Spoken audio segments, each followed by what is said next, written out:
자, 오늘은 예수님께서 고난주간 중에서 두 번째 시간으로 예수님의 그 변론, 예수님의 논쟁에 대해서 저희들이 한번 살펴보도록 하겠습니다.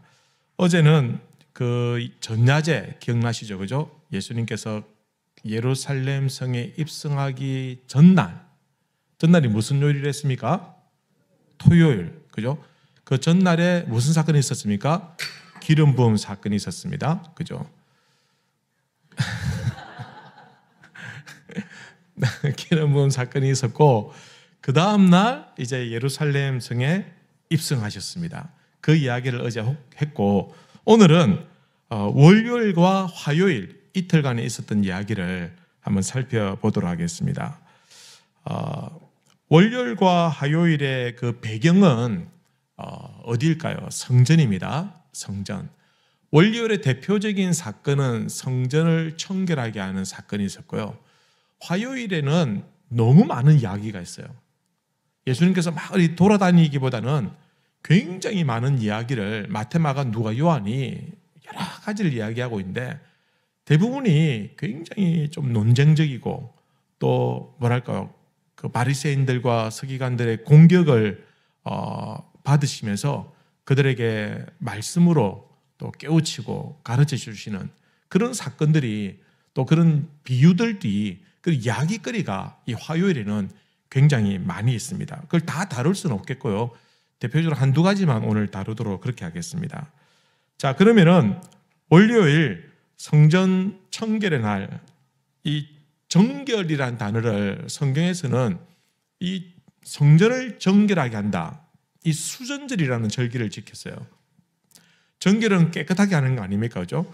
성전을 수리하고 보수하는 이 일들을 하는 그런 절기를 수전절이라고 해서 지켰다라는 것입니다.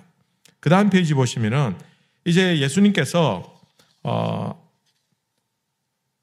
월요일 아침에 그 예루살렘 성에 들어가십니다. 들어가시는데 마태복음 21장에 보면 예수님께서 어디에서 가냐면 여러분 지도를 보시면 유다 광야가 보이십니까? 그죠? 보이고 그 아래에 어떤 마을이 있습니까? 베다니. 그 다음에 거기서 약간 왼쪽으로 가면은 벳바게. 그 다음에 거기서 좀 더 진입하면은 감람산. 그 다음에 예루살렘 성으로 이제 들어오게 되는 겁니다. 그러면은 예루살렘 성에 오셨던 그 호산나 하면서 예루살렘에 입성하셨던 그날에 예수님께서 성전에 오셨고 그 다음에 특별한 기록은 없고 다시 그날 저녁에 베다니로 가셨어요. 예루살렘에서 주무시지 아니하시고 베다니에 가셨던 것 같아요. 그리고는 그날 주무시고 그 다음날 월요일 아침에 다시 베다니에서 벳바게를 거쳐서 예루살렘으로 들어오십니다. 근데 들어오시는데 그때에 나오셨을 때 배가 고프셨어요. 아마 아침을 마르다가 안 챙겨준 것 같아요. 그래가지고 예수님께서 오시는데 마침 무화과 나무가 있는 거예요. 그림을 보시면 무화과 나무 보입니까? 그죠? 무화과 나무가 있는데 멀리서 보니까 이 무화과 나무는 다른 나무들은 잎이 열매고 꽃이 맺히고 그 다음에 열매를 맺는데 이 무화과는 꽃이 없고 잎이 무성하게 될 때는 반드시 거기에 열매가 있다라는 것입니다. 그래서 멀리서 볼 때 잎이 무성하게 있으니까 예수님께서는 당연히 뭐가 있다? 열매가 있을 것이다 라고 생각하고 가까이 갔는데 열매가 없는 거예요. 근데 예수님께서 거기서 성질을 내시면서 이 무화과 나무를 저주를 해가지고 말라 죽여버려요. 그 자리에서. 그러니까 제자들이 깜짝 놀랐어요. 예수님 지금 무화과가 열릴 때도 아닌데 왜 그렇게 화가 나셨습니까? 배가 많이 고프셨습니까? 그게 아니라 예수님께서는 이 행동 이 자체를 하나의 비유로 들려주고 있는 겁니다. 하나의 어떤 메시지로 가르쳐주고 있는 겁니다. 무화과 나무가 잎이 무성했지만 원래는 5월, 6월에 열매가 제때 열리게 돼 있어요. 그러나 3, 4월에도 무화과 잎이 나면서 그때도 중간 크기의 열매가 맺힌다라는 것입니다.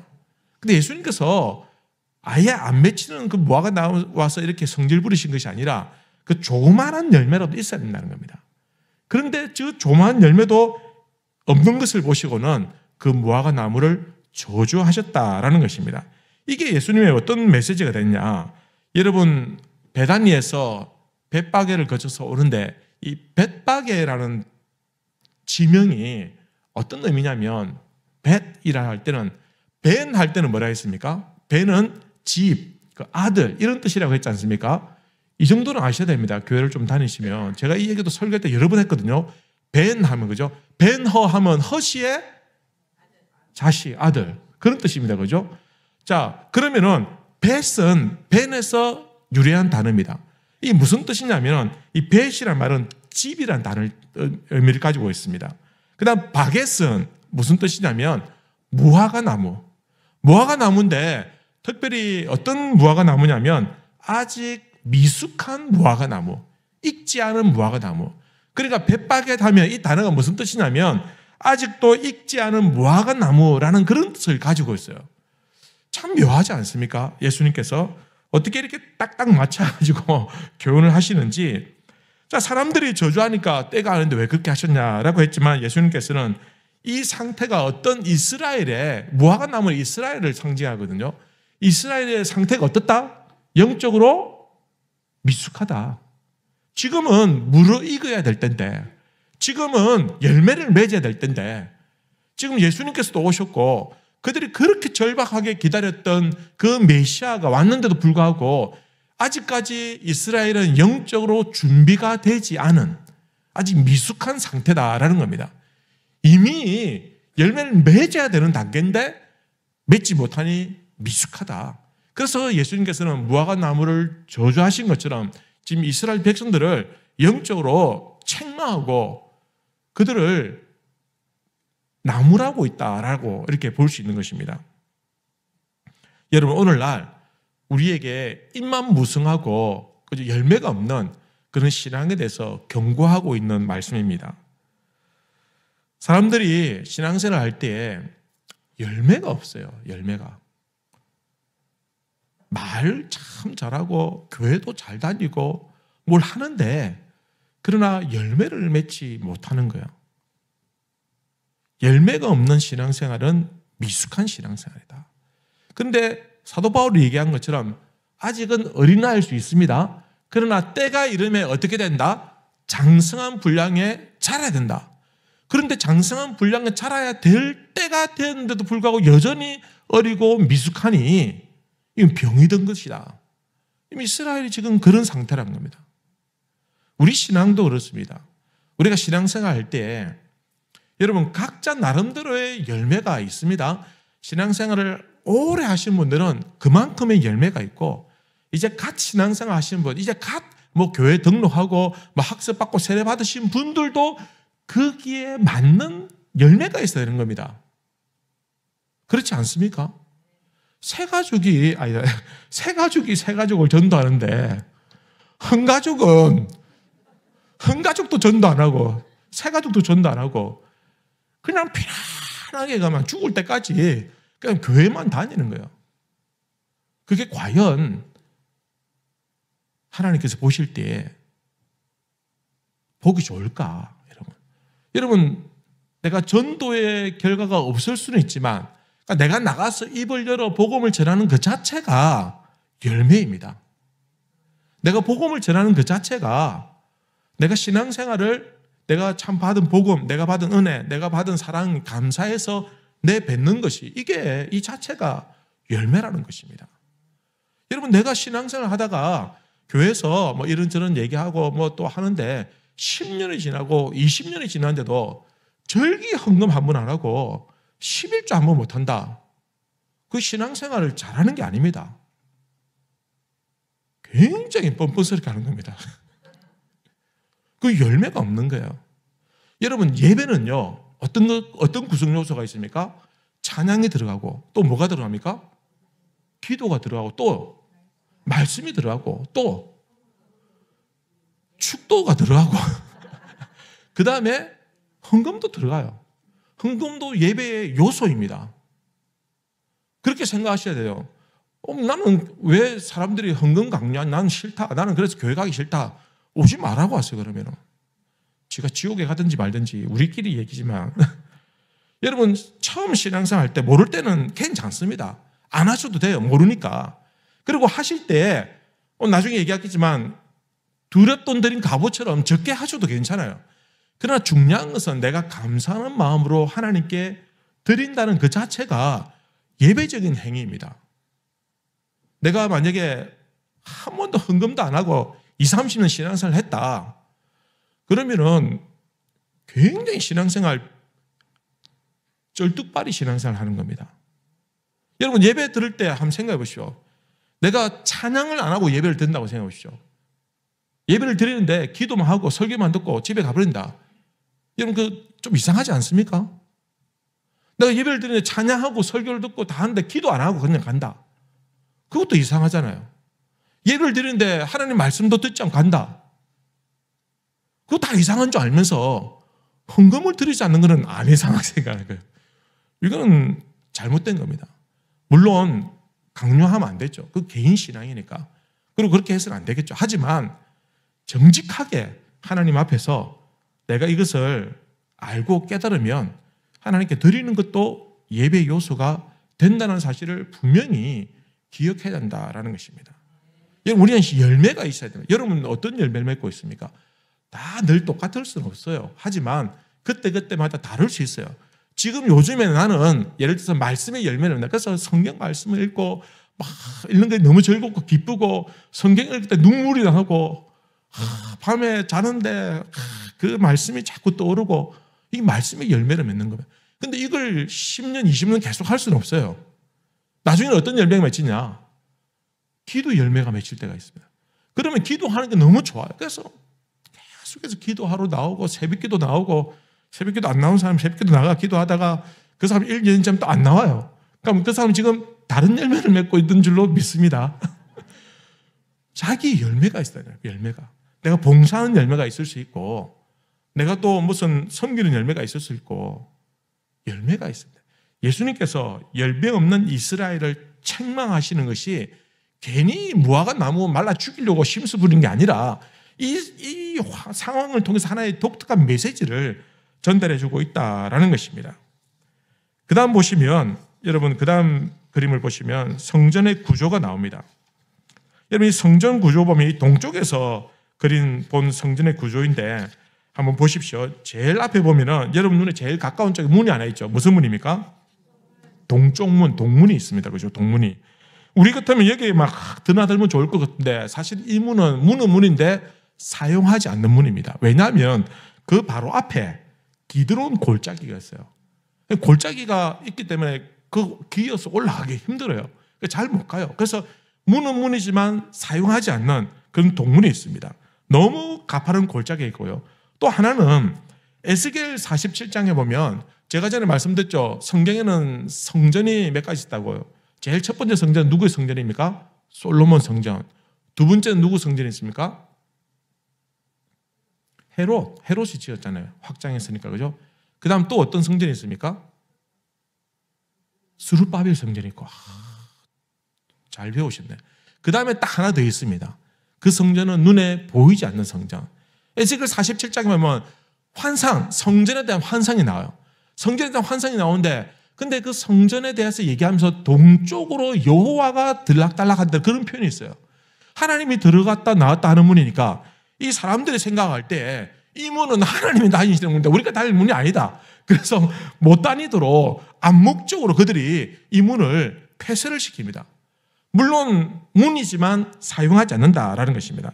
그래서 어떤 문을 이용하냐면 여러분 보시기에 왼쪽에 보면 또 무슨 문이 있습니까? 훌다문이 있습니다. 보이십니까? 훌다문 보이세요? 훌다문 보이는데 이 훌다가 이 여선지자의 훌다의 이름을 따서 훌다문이라는 얘기도 있습니다. 그래서 저기 보면은 실제 가면 훌다 그 상이 기념비가 있습니다. 그리고 이 훌다라는 말이 무슨 뜻이냐면 두더지라는 뜻도 가지고 있고 그다음 지하라는 뜻도 가지고 있어요. 왜 그런 뜻을 가지고 있냐면은 원래는 예전에 원래 제일 처음 성전은 저 훌다문 쪽이 성전 안에 들어가 있지 않았어요. 이 헤롯이 저것을 확장시켜 버렸어요.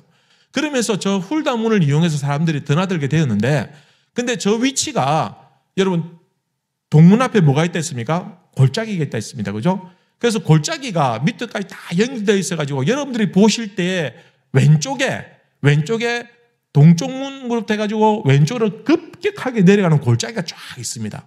오른쪽은 가면 갈수록 평지고, 그러면 훌다문 쪽에서 볼 때 저 문을 들어갈 때 사람들이 저 문을 향해 갈 때 어떻게 갈까요? 내리다 보면서 갈까요? 올려다 보면서 갈까요? 올려다 보면서 가는 구조입니다. 그러니까 올려다 보면서 가는 구조니까 성전이 굉장히 어리어리하고 크게 보이는 겁니다. 그래서 지하 쪽에서 올라간다라는 그런 의미를 가지고 있기 때문에 훌다문이다라는 이름을 그렇게 지었다라는 것입니다. 그 문을 들어가면은 어떤 뜰이 있습니까? 이방인의 뜰이 있습니다. 이방인의 뜰은 아무나 들어갈 수 있습니다. 그 다음에 그 안쪽에 보면 건물이 있죠. 그죠? 성전이 있습니다. 그죠? 저 안에 들어가면은 여인의 뜰이 먼저 있습니다. 여인의 뜰에 있고, 거기에 또 안쪽에 좀 더 들어가면은 이스라엘 사람들, 남자들이 들어갈 수 있는 또 공간이 있고, 그 다음에 완전하게 성소 안에 들어가면, 성소는 누가 들어갈 수 있냐면 제사장만 그곳에 들어갈 수 있다라는 것입니다. 그리고 주변에 보면은, 여러분 성전 주변에 보면은 이렇게 행각이 있습니다. 행각. 솔로몬 행각 보입니까? 저 가해 테두리가 전부 다 행각이라고 보시면 됩니다. 행각인데, 저 행각은 어떤 곳이냐면, 저기가 너무 덥잖아요. 더우니까 여기에 그늘막을 만들어 놓은 것처럼 저는 행각을 만들어서 저 밑에서 사람들이 모여서 쉬기도 하고 머물기도 하고, 저 이방인의 뜰 나가면 더워 죽거든요. 그러니까 저기서 머물면서 자기들끼리 얘기도 하고, 또 어떤 사람은 거기서 가르치기도 하고, 예수님이 저곳에서 성경 말씀을 가르치시고, 나중에 바울이 저곳에서 또 성경을 전파하는 이런 일들이 있었다라는 겁니다. 행각이 이렇게 있고요. 그 다음에 오른쪽 끝에 보면은 요새가 있죠. 그죠? 안토니아 요새가 있습니다. 왜 저기 요새가 있냐면은, 아까 제가 말씀드렸죠. 동쪽 문 기준에서 왼쪽으로는 급격하게 내려가는 골짜기고, 오른쪽은 조금만 올라가면 뭐가 있다고요? 평지가 있습니다. 적들이 침입할 때 골짜기에서 올라오는 건 그건 자살행위입니다. 그래서 왼쪽 밑에서는 골짜기이기 때문에 공격해오기 힘들어요. 그럼 어디로 쏘입니까? 오른쪽 안토니아 요새 그쪽에서는 평지니까 그쪽에서 쳐들어오니까 저기에 요새를 만들어가지고 적들이 쳐들어오지 못하도록 방어하기 위해서 저 요새가 만들어졌다라는 것입니다. 그 다음에 여러분 보시면 훌다문 위에 로열 스토어라고 있습니다. 여기는 특별히 사람들이 여기에 좀 더 많이 사람들이 공식적으로 머무는 그런 장소라고 이렇게 생각하시면 됩니다. 자, 그 다음 동쪽 문 있죠. 그죠? 동쪽 문 보입니까? 자, 반대편은 무슨 문이, 어떤 쪽입니까? 동쪽이니까 반대편은 뭐라고요? 서쪽이죠. 그죠? 저 서쪽이 우리가 잘 아는 유명한 통곡의 벽이 있는 그 장소입니다. 저 서쪽 통곡의 벽이 있고, 그 밑에는 상가가 있어요. 상가가 쭉 있는데, 그 상가는 뭘 하는 상가냐? 이스라엘 백성들이 제사를 지내러 올 때 뭘 들고 와야 됩니까? 소도 끌고 와야 되고, 양도 끌고 와야 되고, 비둘기 들고 와야 되는데, 너무 멀리서 오면 이게 상하고 못하니까 저 상가에서 물건을 사서 희생제물로 바칩니다. 원래는 멀리 있는 사람들, 순례자들을 위해서 만들어진 것이지만, 그럼 나중에는요, 가면 갈수록 사람들이 가까이 있는 사람들도 요령을 피해가지고 저기서 사요. 그리고 특별히 상가가 있는데, 이 상인들이 자기들이 연합회가 있었던 것 같아요. 그래서 이 사람들이 제사장들하고 결탁을 해가지고 자기들 물건을 사면 자기들 리베이트를 주는 거예요. 그래서 제사장들이 그들에게 결탁과 해가지고 그곳에서 판 희생제물만 드릴 수 있도록 하는 거예요. 그래서 개인이 들고 오면은 무슨 트집을 잡았으라도 빠꾸시키고, 거기서 판 것만 사가지고 드릴 수 있도록 한 거예요. 작년 우리 성탄절 때 연극한 거 기억나십니까? 그때 이 내용을 다뤘잖아요. 기억나시죠? 그죠? 지금 성전에서 그 서쪽의 통곡 벽 밑에서 그런 상인들이 장사를 하면서 이제 나중에 예수님께서 어떻게 합니까? 그 가가지고 완전히 이제 엎어놓습니다. 그죠?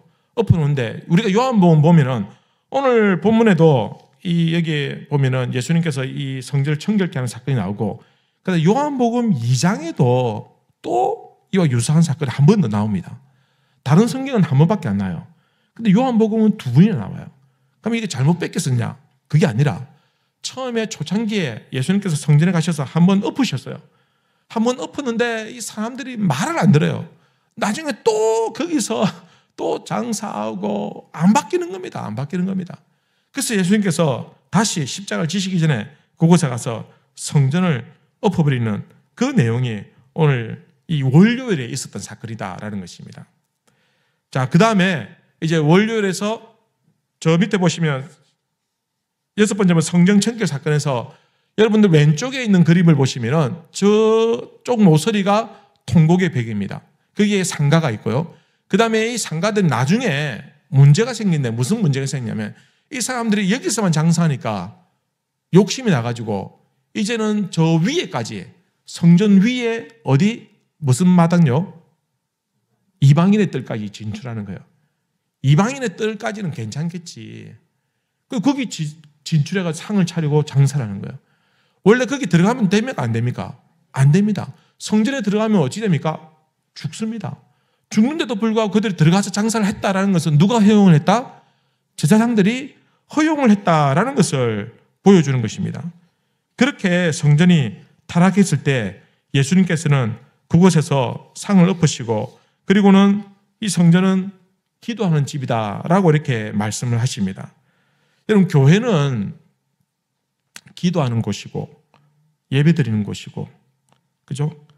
근데 교회가 다르게 사용될 때 주 목적인데 그거는 뒷전이고 다르게 이용될 때는 반드시 그 교회가 어려움을 겪게 되더라라는 것입니다. 우리가 신앙생활 할 때 예배가 중심이 되어야 되고 기도와 말씀이 중심이 되어야 됩니다. 여러분, 주일 아침에 오실 때 어떤 마음으로 오십니까? 오늘 식당 봉사인데 밥을 하려면 오늘 또 땀 뻘뻘 흘리고 고생하겠네 이러면서 예배는 패스 이러면서 그렇게 하시면 안 됩니다. 제일 중요한 건 예배고 그 다음에 식당 봉사입니다. 밥이 타든지 말든지 신경 쓰지 마세요. 너무 밥 타면 어떻고 덜 익으면 어떻습니까? 그죠? 물론 욕은 좀 듣겠지만 그래도 예배가 제일 중요합니다. 예배 안 드리고 그 쭈구리가 앉아가지고 식당 봉사 앞으로는 그렇게 하지 마십시오. 제가 들으려는 첩보에 의하면 간혹 가다가 그렇게 하시는 분이 있다고 하는데 얼마나 마음이 급하고 좀 그랬으면 그럴까 싶습니다만은 그러나 그렇게 하지 마시고 거기서 유튜브 틀어놓지 마시고 본당에 와서 예배를 드려야죠. 그죠? 그죠? 유튜브 예배를 드릴 수 없는 상황에서 유튜브 보면 이해됩니다만은 꼭 그런 정도는 아니잖아요. 그죠? 예배에 충성을 다하고 최선을 다하셔야 됩니다. 그게 목적을 잃어버리고 다른 일들이 주가 되면요, 그 신앙생활은 분명히 문제가 있는 신앙생활이다라는 겁니다. 예수님께서 우리에게 찾아오셔서 상을 엎으실 뿐입니다. 내 신앙생활의 중심에 예배가 아니고 성전이 아니고 말씀이 아니고 기도 아니면 내 마음이 뒤집어지고 엎어져야 된다라는 것입니다. 여러분, 신앙생활 할 때 교제하는 것도 좋고 봉사하는 것도 다 좋습니다만은 교회에서는 봉사합시다, 교제합시다라는 이야기를 더 많이 할 수도 있습니다만 그러나 항상 여러분 중심에는 성전과 예배가 중심이 되셔야 됩니다.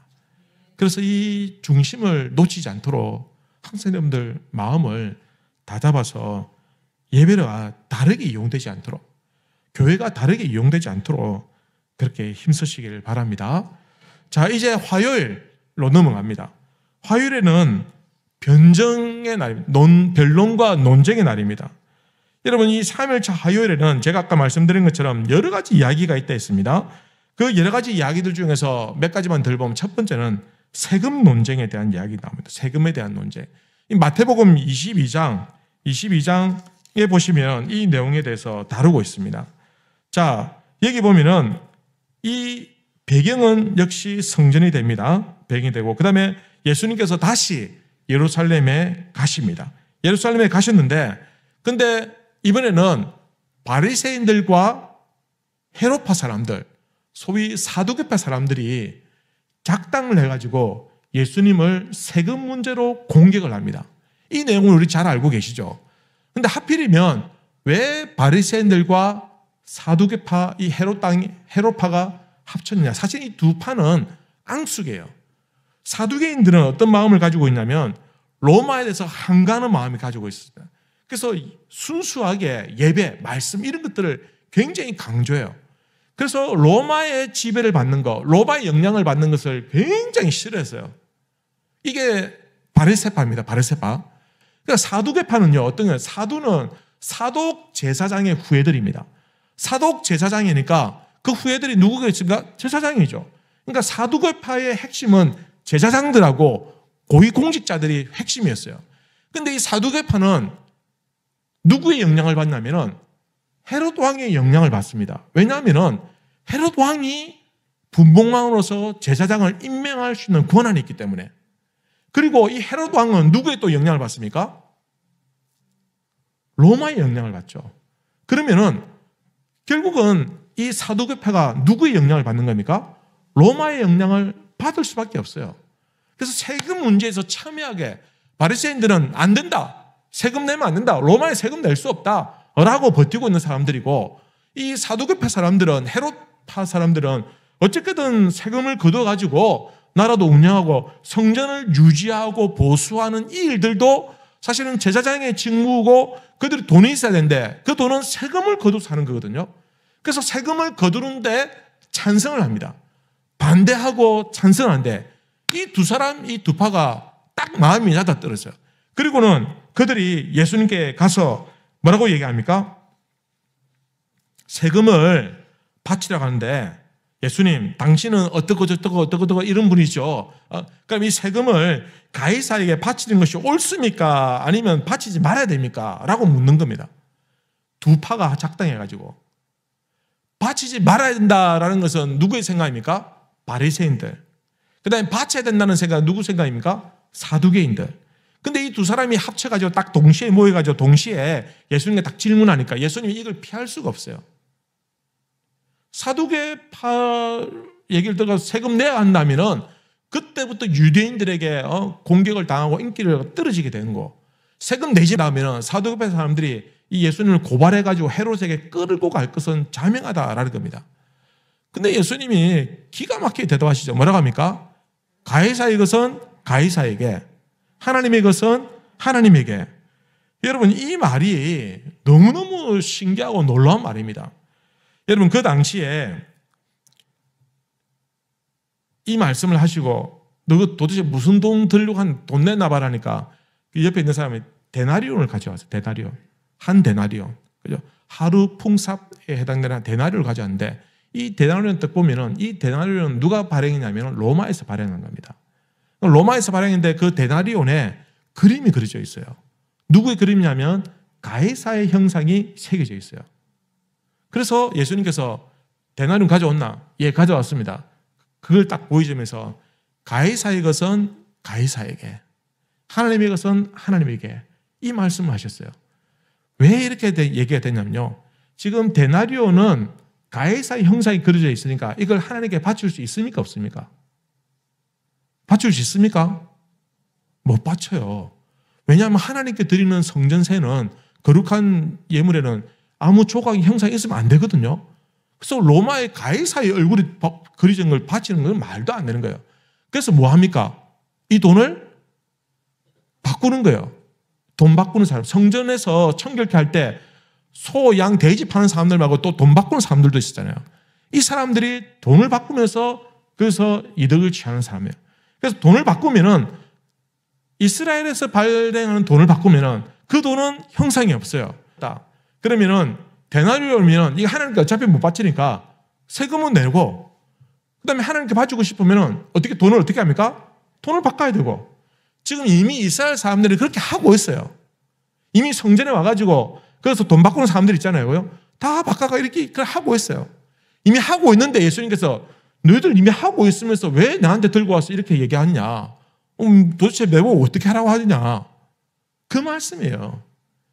그래서 가이사의 것은 가이사에게 바쳐라. 하나님의 것은 하나님께 바쳐라. 그러니까 아무 대꾸도 못하는 겁니다. 또한 우리가 하나 더 영적으로 생각해 볼 것은, 다른 면에서는 하나님이, 가이사가 하나님이 세운 사람이라고 한다면은, 하나님께 주신 권세를 통해서 그가 세움을 받았다라고 인정한다면은, 그 사람이 하나님께서 세웠다는 것을 내가 믿느냐 믿지 않느냐에 따라서 내 믿음대로 하라라는 그런 의미도 여기에 담겨져 있다라는 것입니다. 이렇게 세금 논쟁을 있고, 그 다음에 부활 논쟁도 있습니다. 부활 논쟁이 있는데 어떤 부활 논쟁이냐면 어떤 여자에게 남편이 1명, 2명, 3명, 4명, 여러 명 있는 거예요. 다 죽었어요. 다 죽어 천국 가가지고 도대체 남편 누구냐 이렇게 할 때 예수님께서 그거 가면 남편도 없다, 아내도 없다 이렇게 말씀하시는 거예요. 여러분 안심하십시오. 왼수 같은 사람 평생 살다가 천국 가면은 이 사람하고는 이제 그렇게 남편으로 아내로 안 산다는 겁니다. 다행이죠, 그죠? 이런 부활에 대한 논쟁을 다루고 또 그 다음에 권위에 대한 논쟁들, 그 다음에 머릿돌 비유, 그죠? 성전 머릿돌 이야기도 나오고 우리가 또 아는 그 포도원 비유도 나옵니다. 이런 이야기들이 쭉 있고 그 다음에 또 예수님께서 바리새인을 향해서 너희들은 화 있을 진저 너희는 뭐라고요? 회칠한 무덤이다 라고 책망하는 그 이야기도 여러 가지 이런 논쟁적인 이야기가 무슨 요일요? 화요일 날? 화요일 맞습니까? 다 쏟아내는 거예요. 다 쏟아져서 이 이야기를 다루고 있다라는 것입니다. 자, 그 다음에 한 가지 더 얘기하면요. 그 다음 페이지에 보면은 과부의 헌금 이야기 나옵니다. 자, 여러분 성전에 보면은 이방인들 뜰이 있습니다. 그죠? 그 다음 저 안쪽에 보면은 여인의 뜰이 있습니다. 저 왼쪽에 있는 그림이 그 안에 부분을 확대한 겁니다. 여인의 뜰이 있는데 저 여인의 뜰 글자 앞에 보면은 입구가 있어요. 보입니까? 안 보이면 어쩔 수 없고요. 여인들 뜰이라는 글자 그 앞에 보면 성전에 들어가는 입구가 있어요. 보이십니까? 저기에 헌금함이 있어요. 그러니까 사람들이 들어갈 때 헌금을 하니까 다 보는 거예요. 누구든지 다 볼 수 있는 거예요. 그래서 예수님께서 다 앉아 계시다가 여인이 과부가 헌금하는 것을 보았습니다. 그리고는 그녀가 겨우 2렙돈 드리는 것을 보았어요. 여러분 그 다음 페이지 볼까요? 화폐의 그 지금 종류입니다. 여러분 달란트가 제일 큰 돈이고, 그죠? 1달란트는 3,000세겔입니다. 3,000세겔. 그죠? 성전세로 바치는 게 반세겔이라고 있거든요. 그죠? 그 다음에 단위가 세겔이고, 그 다음에 한 세겔의 4분의 1이 드라크마입니다. 데나리온도 한 세겔의 4분의 1에 해당되는 양입니다. 그러니까 한 데나리온의 4배가 세겔이 되는 것입니다. 그리고 그 다음에 아시리온이 있고, 우리가 성경에 보면 아시리온이라는 단어가 있고, 그 다음에 고드란트도 있고, 그 다음에 렙돈이 있습니다. 자, 여기서 렙돈이 제일 낮은 화폐 단위예요. 근데 이 렙돈은 어느 정도의 가치냐면은 한 렙돈이 지금 시세하면 한 400원 정도 되는 그 정도의 시세밖에 되지 않습니다. 그러니 이 여인이 2렙돈 드렸단 말은 헌금을 얼마 했다는 겁니까? 800원 했다. 800원. 1,000원도 아니고 그 당시에 가장 낮은 돈. 지금은 이제 물가가 많이 올라서 그렇지만 어쨌든 가장 낮은 그 금액의 돈을 드렸어요. 근데 예수님께서 그녀를 보고 그녀는 생활비의 전부를 드렸다라고 말씀하시면서 그녀를 칭찬해 주셨다라는 것입니다. 여러분 부자는 그죠? 이거보다 훨씬 더 많이 들을 수 있죠. 하지만 과부는 응감생심 감당도 못할 돈이기 때문에, 하지만 자기의 전부를 드리는 그 마음, 부자는 자기의 전부 중에서 한 부분인데 그러나 과부는 전부를 드렸다라는 것입니다. 예수님께서 그 이야기를 하는 겁니다. 즉 사람들의 기준하고는 달라요. 사람들은 그냥 객관적으로 봐가지고, 그죠? 상대적으로 말고 절대 평가해가지고 많으면 많은 것이고 작으면 적은 것이다 이렇게 얘기하지만, 그러니까 하나님께서는 상대적으로 평가하신다라는 것입니다. 절대적으로 평가하지 않습니다. 우리 신앙생활 다 다르잖아요. 하나님 우리의 신앙을 판단할 때 절대적인 평가로 하지 않습니다. 다 상대적입니다. 하나님께서 달란트 비유하실 때 5달란트 받고 2달란트 받고 1달란트 받지 않습니까? 그죠? 5달란트 받은 종은 5달란트 받을 만한 일을 했기 때문에 5달란트 받은 것이고, 2달란트는 자기의 최상의 노력을 하고 이끌고 또 자기가 할 수 있는 최대 역량이 2달란트밖에 안 되는 거예요. 그렇지만 그는 가장 많은 것을 받은 거예요. 5달란트는 5달란트 중에서 제일 많은 걸 받았고, 1달란트 받은 종도 마찬가지입니다. 그 1달란트 받은 종의 역량은 1달란트예요. 그까지가 자기의 그거예요. 자기는 2달란트 받을 만한 그런 능력도 없고 감당할 수 있는 실력도 없어요. 그러니까 상대적이라는 것입니다. 우리가 하나님께 받은 은혜가 있고 사랑이 있고 우리가 받은 감사의 제목이 있는데, 여러분, 이 모든 것들은 상대적입니다. 그래서 하나님께서는 많이 받은 자에게는 많이 거둘 것이다, 적게 받은 자에게는 적게 거둘 것이다 라고 그렇게 말씀하시잖아요. 하나님께서 우리에게 많은 은혜를 베풀어 주셨으면 우리에게 많은 것을 요구하시는 겁니다. 그런데 다른 사람은 얼마 했기 때문에 나는 얼마 한다. 여러분, 헌금할 때 보통 얼마 하는데, 보통 뭐 주일 헌금 얼마 하는데 얼마 한다더라. 아이, 그럼 나도 그만큼 하게. 그렇게 헌금하는 것은 바른 자세가 아닙니다. 내 마음에서 내가 할 수 있는 역량을 통해서 내가 드리는 것이, 감사하는 마음으로 드리는 것, 그게 그 사람의 분량인 거예요. 한 번은 저희 어머니가 저한테 전화 와가지고 구역 헌금 좀 보내달라는 거예요. 구역 예배 드릴 때 헌금을 달라는 거예요. 참 아들 목살을 삥 뜯어가지고 그래서 제가 그 얘기죠. 어머니, 그렇게 하는 게 아니고 가지고 있는 중에서 하실 수 있는 만큼만 하면 됩니다. 근데 그렇게 할 수 없다는 거예요. 체면이 있지 못하겠다는 거예요. 근데 무슨 체면이 있습니까? 그러니까 내 아들이 목사인데 내가 그렇게 할 수 없다는 거예요. 그래서 제가 바로 송금했어요. 근데 그렇게 하시는 게 아니에요. 그분은 그분에게 맞는 분량에서 하시면 되는 겁니다. 그게 최선이에요. 남들 다 예를 들어 마련한다. 나는 돈이 1,000원밖에 없는데 1,000원 하면 됩니다. 그게 최선이에요. 근데 감당도 못하면서 만원 하려고 하니까 시험에 들게 되는 거죠. 자원하는 마음이 아니니까 시험에 들게 되는 겁니다. 과부가 두렸던 드린 것은 그녀의 가장 최상의 것을 드렸다라는 것입니다. 그래서 그가 예수님께 칭찬을 받게 된 것입니다. 마지막으로 보시면, 그 다음 페이지 보시면 예수님께서 이제 성전에서 이제 나가시는데 한 제자가, 예수님 저 성전 보십시오. 야, 대단하지 않습니까? 뭐 예수님 저렇게 멋지고 웅장한 게 어디 있습니까? 하나님 영광이. 이러니까 예수님께서 나중에 나중에 돌 위에 돌 하나도 안 남을 거다. 이렇게 얘기하시는 거예요. 그러니까 제자가 깜짝 놀래가지고 도대체 무슨 말씀입니까? 나중에 돌 위에 돌 하나가 남지 않을 것이라는 그 말씀이 성취됩니다. 근데 여러분, 저 돌이 있지 않습니까? 저 벽에 보면 한 돌 하나가 저 무게가 700톤이래요. 어마어마하게 무거운 걸 저걸 어떻게 옮기는지, 어쨌든 막 옮겨가지고 저 성전을 지었어요. 그러니까 굉장히 오랜 시간 동안 저 성전을 짓게 된 것입니다. 그런데 나중에 결국은 주후 70년에 로마의 티투스 장군에서 예루살렘이 함락을 당합니다. 함락을 당할 때 그때 로마 군병들이 다 쳐들어가지고 완전히 초토화시켜버리는데, 근데 저 성전을 갖다가 다 깨부숴버려요. 저 무거운 걸, 저 힘든 걸 왜 깨부숴버리냐. 그 다음 페이지 보시면요, 그 다음 그림 보시면 왼쪽 밑에 보시면 이제 동그란 기둥이 보이십니까? 보입니까? 왼쪽에? 오른쪽에, 죄송합니다. 제가 볼 때는 왼쪽. 오른쪽에 보면 보이십니까? 저게 기둥입니다. 기둥인데 원래 기둥이면 통으로 되어 있을 것 같은데 저게 통으로 되어 있자고 잘라가지고 이렇게 막 잘라가지고 쌓아놔요. 왜 그러냐면 저 중간에 보면 까만 홈이 있죠. 그죠? 보이시죠? 저기에 공간이 비어 있어요. 저기 비어 있는데 저기에 뭘 냈다 붓냐면은 납을 부어가지고 그 다음 위에 것까지 끼우는 데 사용합니다. 그러니까 돌 2개가 있는데 이걸 합치는데 중간에 납을 부어가지고 돌이 안 빠지도록 하는 거예요. 왜 저런 구조로 되어 있냐면 지진이 있으니까, 지진이 흔들리면 통으로 되어 있으면 무너지면 다 무너지잖아요. 그래서 조금이라도 지진 때문에 흔들려서 비껴가는 한이 있더라도 무너지지 않도록 하기 위해서 납을 부었다는 겁니다. 그런데 어떤 사람들이 성전을 참여할 때 어떤 사람은 납 넣고, 어떤 사람은 은을 넣고, 어떤 사람은 돈 많은 사람은 금을 넣는 거예요. 이 로마 군병이 이 성전을 파괴하다가 그게 눈에 들어온 거예요.